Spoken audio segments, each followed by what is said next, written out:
Also, Brian Cunningham was also in. They all have the same basic problem. They're all having handling problems. Luis Garcia also has a little bit of engine problem as well. Basically, they're discovering their setup just aren't right for this track. In fact, Casey Mears, I was talking to problem again, Rick. Oh, and that second, oh, look at all these cars. Oh, my gosh. 5 cars. This is a huge mess. Slamming into the wall, coming off the corner. Oh, my. Apparently, several cars caught debris, and we have Giaffoni in the 21 car. Borkowski in the 41 car is another one that is involved, we believe. Ayrton Dare, I believe, is the car on the far right. Well, actually, it's one of the Quaker State, which would be Getters. That'd be Jorge Getters. Ayrton Dare, as we said. And Shigeaki Hattori. Is closest to us in the orange is Philippe Giaffoni, and then Mike Borkowski as well. Oh, my. And you can see the amount of damage that has been done. We've got, this is going to take a significant amount of time to clean up. The yellow came out immediately. I wouldn't be surprised, Jan, in a situation like this. Well, I shouldn't speculate, but they may well have to go red to clean this up, because it is rare when you see this much debris scattered across the racetrack and this many cars involved. As you can see, most all of the drivers have been able to get out under their own power. Let's see if we can see what happened here. We've got a car up against the wall at this stage, which I believe is Getters. And then this was Philippe Giaffoni. I can't see what caused the first incident. And then it appears that possibly, like you said, Gary, there was debris on the racetrack, because those cars went straight up to the wall. It's not like somebody slowed in front of you and you hit the brakes.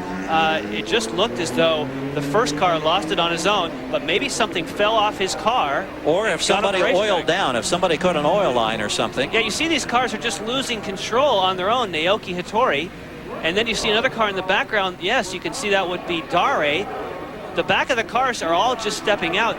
Possibly, like you said, an oil leak or something, because these guys just really didn't have any way to anticipate what was going to happen there. The scariest part for me was when the orange car there of Philippe Giaffoni, it looked like he was going to go straight for Getters, but thankfully he didn't hit the side of his car. He hit the wall first. Boy, Giaffoni took about 3 different impacts in kind of that accordion effect.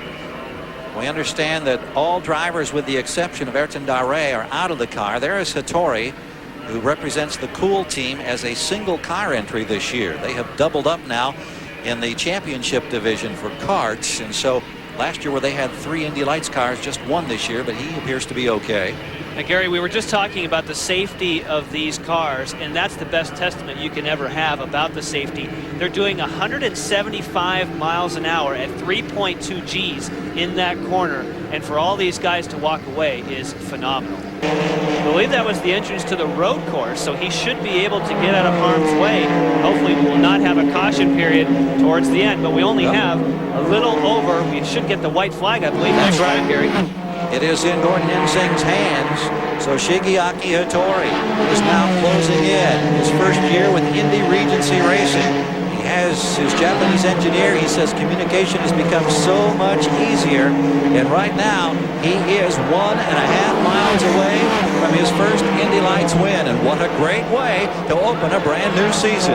And keep in mind, his best finish ever in Indy Lights is a 9th. That's a nice way to start a season, to work that hard and then come, and it appears as though anyway that he is that close to winning his first Indy Lights race, which I tell you, having done that myself, that's just so exciting. You've been there, you know what he's feeling right now. A turn to negotiate, and onto the front straightaway. Streaks the blue and silver number 16 underneath the checkers. D'Amato finishes second. Guy Smith, the newcomer from England, finishes third. Servia crosses in the 4th spot, and look at the emotion in that cockpit. Shigeaki Hattori is the winner of the season opening event here in the PPG Dayton Indy Lights Championship for '98.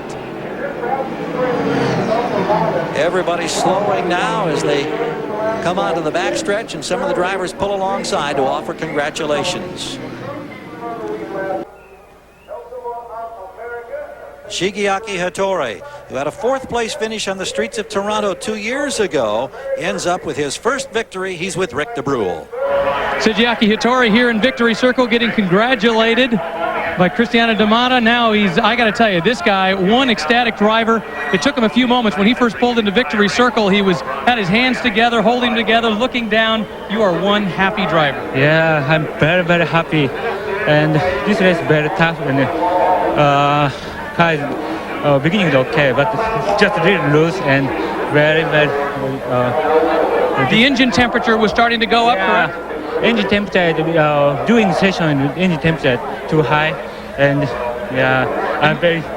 And then you had a little contact with Paese as well early on in the race. Yeah, but not contact, and just he inside and a little too tight. Not too tight though. Hattori, the winner here at Miami, the very first Indy Lights race of this year.